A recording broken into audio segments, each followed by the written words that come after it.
खाई लूब से तामनी मियांग थोग मियाम सेंटिमेंट सो कांद मियोय मपी तार कप कांद मपी तैथोपीनब मी थोलक्तबसे मियांग मी मैमदुना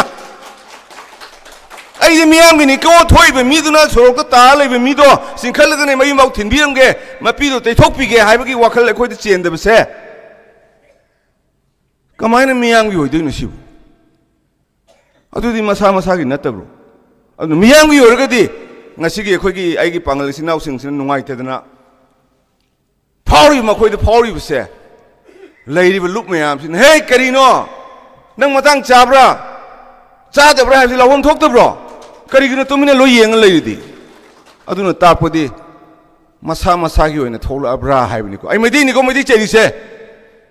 नोइ मांगदा ता तौ नते आइदि दुम चैबिनि थमोइ सोए नुआइते कनामत लेटर कांद अखोइबु सिदैसिदा लांदो लोइरेरगा मयुमदा हनखिबे याबा मतमदुदा अखोइगी इनिंग थौंगा तौरगा हनखनो अखोइ मिसु यामना लैबा नते लोइना लांजेमदा ताएना तौदना निहोन पीदना ngasai wari nungsi लोइ लिर सिगी थाकि लैमिनरगा हुजिकांदा कदाइदगिनो खंगदे अखोइना अमुकोदा लैरिङैदको 2000 अदाइबो मनुंगदा सियोसो लैतेबा अदुइ मतुंगदगिदि मरी लाखिस पर्सेल ओर मजे पर्सेल अदुम ओइदे यादे होजे आइजो लुप सेमगेदि इमाइ पिमा हातामनिया तामनिगो तुंग इलैनिना लुप चामदै मै हेन मसि सेमबा यारे कोइसु अदुन खर खंदना से हाबने लान मनुंगने अखोइ मयाम अमगी मतेंग लौगदबने खोय सेंगाइ लान मंगांद्रिङै पलेन चटपं ngamद्रिङै सिदा मखा लंबिदे अखोइ बुजि चटपं ngamabo आइगी सिनाव पांगनजिंजिन ट्रक तो थौर गाड़ी थौर पोरामदर देखो करी चादौरिगे अदुन आई सुम टेंशन लेगे तौवे अदु टेंशन लकपदा हाइनिंग बाइसेसनो हाइनिंग द बाइसेसनो को नोइ पांगन मरकसु अमनि लैदाइने मयाम सानबिबा फेसबुक का तौरगा अदु हायो न को अखोइ मैतै मरकसु दुम याविदना अदुनेना खंथोगा को अखोइ सिनाव ई मरीनी सि कना मांगेना सि फमी सिंग हा सि फमी नुपा जिंग सिबो आदगी लाबो बेंगोली माम कना यावगे तु योने अदु को अदुना हुजि अखोइने दैनगदबदि खनगदबदि करिनो कांदा अखोइ ngasi कुकी लानसिदा अखोइ सेमाइ चटपं ngamdriba तौद्रिबं ngamdriba से अखोइ पुन खुंदामिनेरै फ्रुप मयाम तानरे हर कांदा सेंट्रल गवर्नमेंट ngasi लौरि पोसे अखोइ पेनदि हरगदि करि तौसिगे तानगदब मतमसिदा का तौरगा कै काननी अखोइने मिखा पोमदा माजो मिखा पोंदैने मणिपुर काइबदा मा यावरोइद्रो अदुदि अखोइ लोन थोक्तबसु ता थिलोदि ताकपिदाम नत्रो हा दिस फिगर अंगांगो नंग सोरियम दि येप चलो तंजाजी दि ताकदब मतम नत्रो अखोइन कोंजंगदब मतम नत्रो अदुना आई लोसन जरपदा इनिंग थौना फोंना पुआरी हाइग्रेको आई ngasi makso शेयर तौबन गवर्नमेंट के गेजेट यावग्रेको लोयरे सिदा मखा ताब करी हाइनिंग गेक्ता हाइरो नोय हाइरोने आई तागेने यारे को सिदा ओ मैम ना खंगरबा नोंथोंबम राजेंद्र फॉर्मर प्रेसिडेंट इचम माइदना अमा याम चावबो ऑर्गेनाइजेशन अमा लैबा अदुनी श्री राजेंद्र अखोइगे former chief minister N Biren की मनाउनो पानी थैंक यू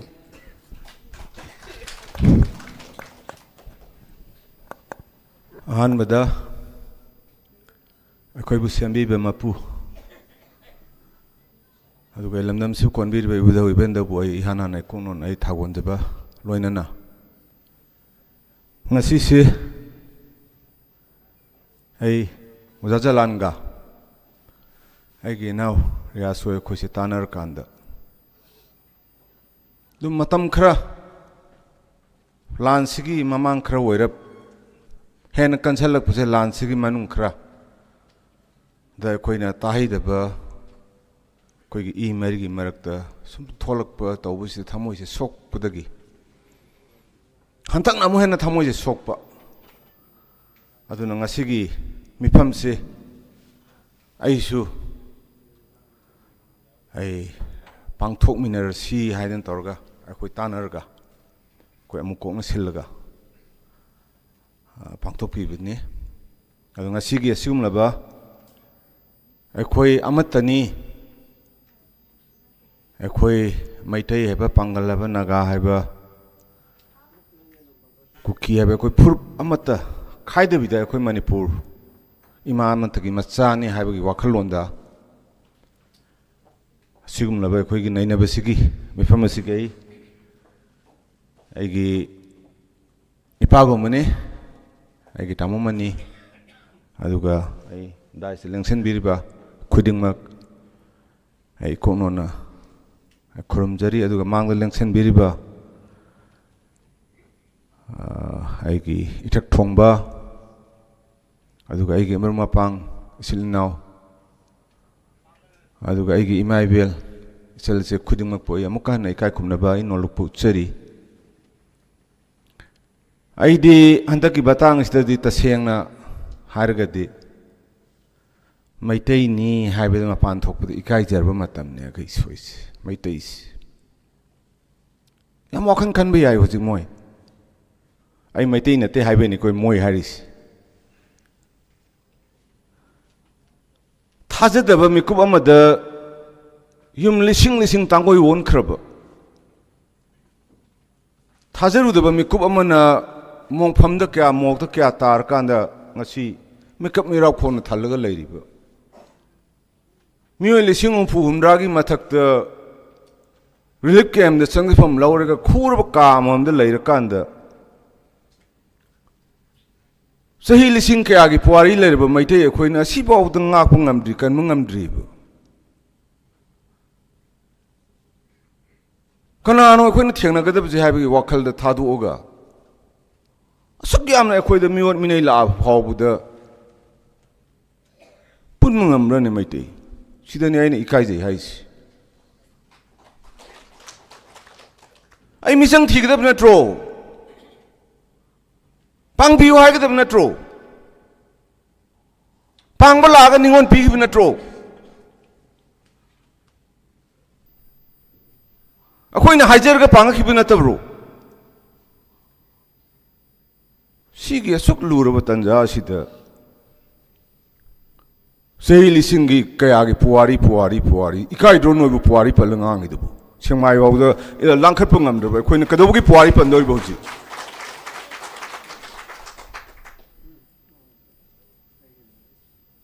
असुगवाना लान क्या थेंगनमिनदना मैते अखोइना खुंदालिक ता कांदा नागाई सिलनाव मयाम खुंतागा असम द चेनना अमद चेनना चंगफम लोरु मतमदुदा आइगी इरमदम कनगदबनेना मतमदुदा मांग थाबिरम सिंगदुना हाइजे नोंजदना तौरगा कोइ लानरी पांगबियु कोना लाखिबा आइगी मैते ngasi di agi maitai pangalan ni mungkon pire sigumba wahai haibam thokpran kadana no mokoi bung ngasi manipur yata halise lehelise kadana no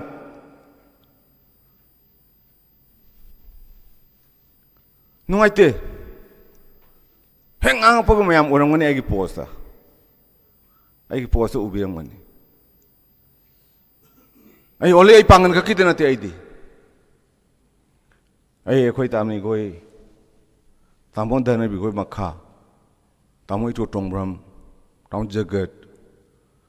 तामों दोई मकोई मक्खा the all Manipur united club अमुकोदा याम नौना ngang oina chelakpani akhoi ngasi baw manunga amukodagi lakhiba akhoi amata mache makai wasu ngangde community amana jati amana nungairo de wasu akhoi ngasi baw ngangdi manamdi kanana kanano habdo akhoi hana thidokadabni aina ngangdringaida ngasi akhoi na khwaidagi awabagi tangkak amu laise karigino har kanda khanghaudabida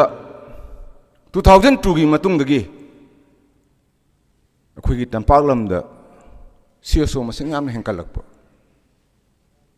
ꯀꯔꯤꯗꯒꯤꯅꯣ ꯈꯪꯗꯦ ꯑꯩꯈꯣꯏ ꯀꯔꯤ ꯀꯥꯟꯅꯕ ꯂꯩꯒꯦꯁꯨ ꯑꯩꯈꯣꯏ ꯈꯪꯗꯦ ꯑꯩꯈꯣꯏ ꯃꯅꯣꯔꯃꯥꯒꯤ ꯃꯇꯝꯗ ꯅꯥꯎꯕꯤ ꯆꯅꯨꯒꯤ ꯃꯇꯝꯗ ꯑꯥꯝꯁꯦꯟ power ꯑꯦꯛꯁꯀꯤ ꯃꯥꯂꯣꯝꯒꯤ ꯌꯥꯏꯔꯤꯄꯣꯛꯀꯤ ꯔꯤꯝꯁꯀꯤ ꯃꯇꯝꯗꯨꯒꯤ ꯃꯤꯑꯣꯏ ꯃꯤꯅꯩꯗꯨꯒꯤꯗ ꯑꯩꯈꯣꯏ ꯊꯦꯡꯅꯔꯒ ꯂꯥꯛꯈꯤꯕꯅꯦ ꯑꯩꯈꯣꯏꯗꯤ ꯑꯩꯒꯤ ꯏꯔꯩꯆꯥ ꯃꯌꯥꯝꯒꯤ ꯏꯟꯗꯤꯌꯥ ꯒꯣꯚꯔꯟꯃꯦꯟꯠꯅ ꯃꯇꯝꯗꯨꯗ ꯑꯩꯈꯣꯏ ꯃꯅꯤꯄꯨꯔꯗ ꯌꯦꯡꯕꯤꯔꯝꯕ ꯃꯤꯠꯌꯦꯡꯗꯣ ꯃꯗꯨ ꯀꯟꯅꯕꯒꯤꯗꯃꯛꯇ ꯊꯣꯔꯛꯈꯤꯕꯅꯦꯕ ꯑꯩꯈꯣꯏ ꯐꯨꯔꯨꯞ ꯅꯠꯇ꯭ꯔꯒ ꯖꯥꯇꯤꯒꯤ ꯃꯥꯌꯣꯛꯇ ꯂꯥꯛꯈꯤꯕ ꯅꯠꯇꯦꯕ ꯑꯩꯈꯣꯏ CSO ꯈꯨꯗꯤꯡꯃꯛ ꯑꯗꯨꯒꯤ ꯋꯥꯈꯜꯗ ꯆꯠꯀꯗꯕꯅꯦꯕ ꯀꯔꯤꯒꯤꯅꯣ ꯉꯁꯤ ꯑꯁꯨꯛ ꯌꯥꯝ ꯆꯥꯎꯈꯠꯂꯕ ꯃꯇꯝꯁꯤꯗ ꯑꯩꯈꯣꯏ ꯐꯨꯔꯨꯞ ꯃꯁꯦꯟ ꯋꯥꯟꯁꯤꯟꯅꯕꯒꯤ ꯐꯨꯔꯨꯞ ꯃꯁꯦꯟ ꯂꯥꯎꯅꯕꯒꯤ ꯀꯔꯤꯒꯤꯅꯣ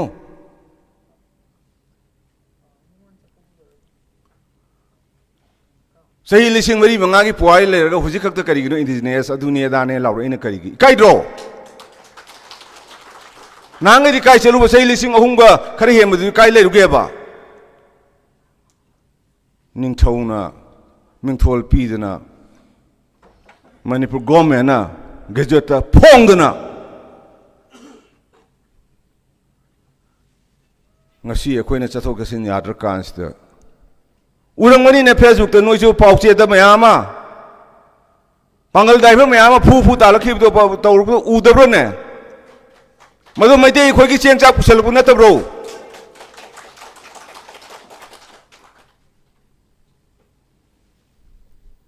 ꯑꯩ ꯌꯥꯝ ꯉꯟꯅ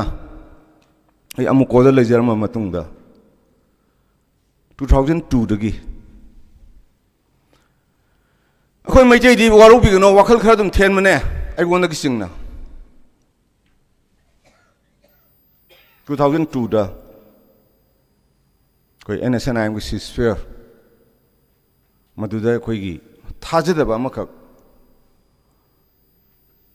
ꯇꯒꯤ ꯑꯩꯈꯣꯏꯒꯤ ꯖꯨꯂꯥꯏ 18 ꯊꯣꯛꯈꯤꯕ ꯃꯤꯑꯣꯏ 19 ꯁꯤꯈꯤꯕ ꯈꯣꯠꯈꯤꯕ ꯑꯗꯨꯒꯤ ꯃꯇꯨꯡꯗ ꯑꯩꯈꯣꯏ ꯏꯆꯝꯁꯤ ꯄꯣꯛꯈꯤꯕꯅꯦ ꯑꯩ ꯍꯥꯟꯅ ꯑꯣꯜ ꯃꯅꯤꯄꯨꯔ ꯌꯨꯅꯥꯏꯇꯦꯗ ꯀ꯭ꯂꯕꯇ ꯂꯩꯖꯔꯝꯕꯅꯤ ꯏꯆꯝꯁꯤ ꯃꯇꯧ ꯀꯔꯝꯍꯥꯏꯅ ꯄꯣꯛꯀꯦ ꯍꯥꯏ ꯀꯥꯟꯗ ꯑꯩꯈꯣꯏ ꯃꯩꯇꯩꯒꯤ ꯋꯥꯔꯤꯅꯤ ꯑꯩꯈꯣꯏ ꯂꯤꯔꯤꯁꯦ ꯑꯗꯨꯅꯅꯦ ꯉꯁꯥꯏ ꯃꯩꯇꯩꯅꯤ ꯍꯥꯏꯕꯗ ꯏꯊꯟꯗ ꯏꯀꯥꯏꯖꯩ ꯍꯥꯏꯁꯦ ꯑꯩꯒꯤ ꯅꯥꯒꯥꯔꯥꯝ ꯑꯩꯒꯤ ꯇꯥꯡꯈꯨꯜ ꯏꯕꯅꯨꯗ ꯃꯇꯝꯗꯨꯒꯤ 2002ꯒꯤ ꯀꯜꯂꯕ ꯏꯔꯥꯡꯗꯨꯒꯤ ꯃꯔꯛꯇ ꯑꯩꯈꯣꯏꯁꯦ ꯅꯨꯡꯗꯥꯡꯁꯦ ꯂꯥꯛꯑꯒ ꯑꯩꯈꯣꯏ ꯅꯥꯒꯥꯔꯥꯝ ꯇꯥꯡꯈꯨꯜ ꯏꯕꯅꯨꯗ ꯑꯩꯈꯣꯏ ꯃꯌꯥꯝ ꯃꯩ ꯇꯤꯛꯑꯀꯥꯟꯗ ꯑꯇꯣꯞꯄ ꯂꯝꯗꯒꯤ ꯂꯥꯛꯑꯒ ꯀꯥꯔꯟ ꯇꯥꯁꯟꯕꯤꯒꯗ꯭ꯔꯥ ꯍꯥꯏꯗꯅ ꯑꯩꯈꯣꯏꯁꯦ ꯅꯨꯡꯗꯥꯡ ꯃꯩ ꯇꯤꯛꯑꯒ ꯂꯦꯛꯄꯅꯤ ꯃꯇꯝꯗꯨꯗ ꯑꯩꯒꯤ ꯅꯨꯡꯁꯤꯔꯕ ꯑꯩꯒꯤ ꯇꯥꯡꯈꯨꯜ ꯏꯆꯤꯟ ꯏꯅꯥꯎ ꯑꯃꯅ ꯑꯩꯈꯣꯏꯒꯤ MK ꯄꯤꯁꯣ ꯁꯤꯝꯔꯩ ꯍꯥꯟꯅ ꯁꯥꯏꯟꯇꯤꯐꯤꯛ ꯑꯣꯐꯤꯁꯥꯔ ꯑꯣꯏꯅ ꯂꯩꯕꯤꯔꯝꯕꯅꯤ ꯃꯥꯁꯦ ꯐꯣꯔꯦꯁꯠ ꯏꯟꯚꯥꯏꯔꯟꯃꯦꯟꯠꯗ ꯑꯩ ꯑꯍꯥꯟꯕ ꯎꯅꯕꯅꯤ ꯃꯥꯒꯤ ꯌꯨꯝꯗ ꯅꯥꯒꯥꯔꯥꯝꯗ ꯑꯕꯣꯏ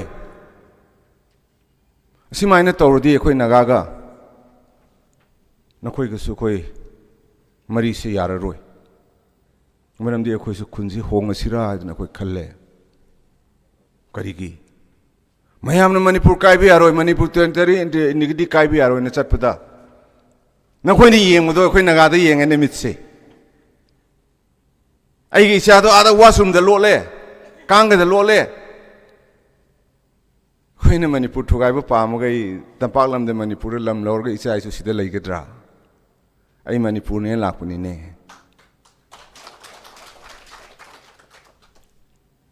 ꯃꯥꯒꯤ ꯋꯥꯍꯩꯗꯣ ꯇꯥꯕꯗ ꯑꯩꯈꯣꯏ ꯑꯗꯨꯅ ꯑꯩꯈꯣꯏ ꯏꯆꯥ ꯏꯁꯨ ꯂꯣꯏꯅ ꯀꯤꯕꯗꯒꯤ ꯑꯩꯈꯣꯏ ꯈꯨꯜ ꯍꯣꯡꯉꯁꯤꯔꯅ ꯈꯜꯂꯦ ꯍꯥꯏꯗꯅ ꯁꯦꯝꯕꯤꯕ ꯃꯄꯨꯅ ꯁꯥꯈꯤꯅꯤꯀꯣ ꯃꯌꯥꯝ ꯃꯃꯥꯡꯗꯅꯤ ꯂꯥꯏꯞꯇꯅꯤ ꯑꯩꯅ ꯉꯥꯡꯖꯔꯤꯁꯤ ꯃꯥꯒꯤ ꯑꯗꯨ ꯌꯥꯝꯅ ꯊꯃꯣꯏ ꯁꯣꯛꯄ ꯉꯁꯤ ꯑꯩꯒꯤ ꯃꯩꯇꯩ ꯄꯥꯡꯒꯜꯅ ꯁꯣꯛꯏꯕ ꯊꯃꯣꯏꯁꯤ ꯁꯤꯕꯥꯏꯅ ꯃꯈꯣꯏꯁꯨ ꯃꯇꯝꯗꯨꯗ ꯊꯃꯣꯏ ꯁꯣꯛꯑꯦꯕ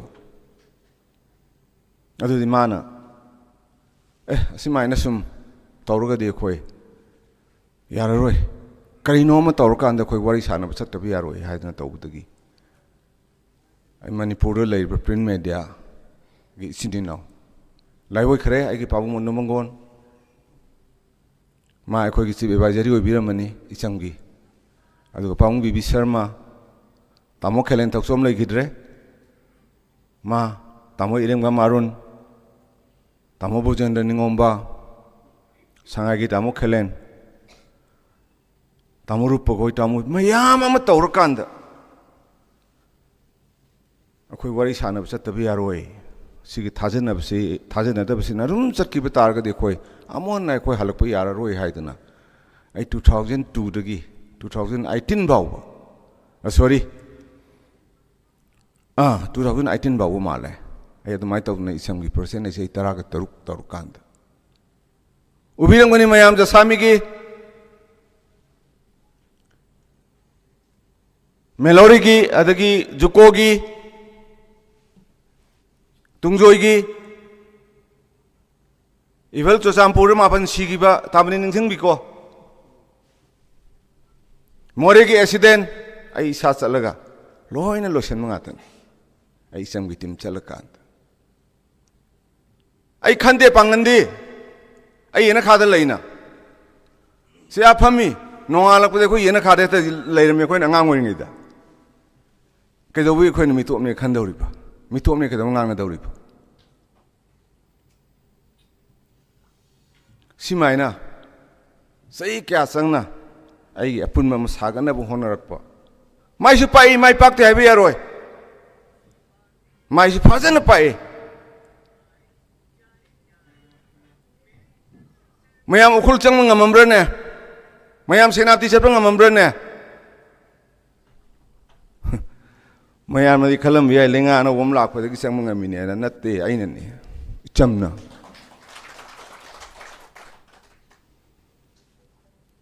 लिलोंगी अखोई मैरी पांगलगा कोईगा तौनखिब मतमदसु को चेन चेलकांद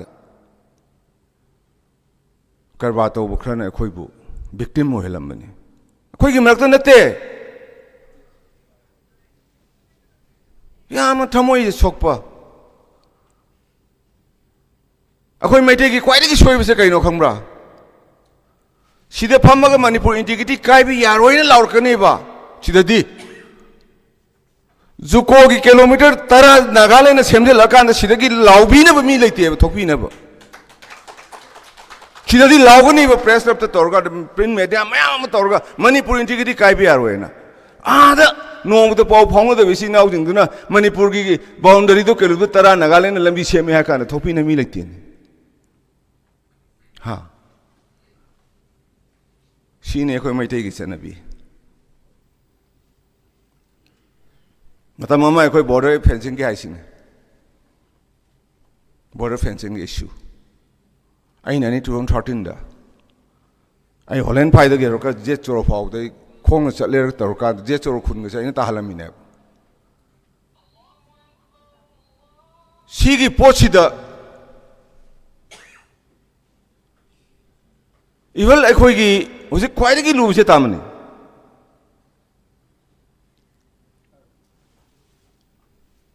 थोड़ी बसेसो मैम से अखोई केस पाइबगी मोंग दको उकिल की टाइप त म लेने रहे बुजिक्स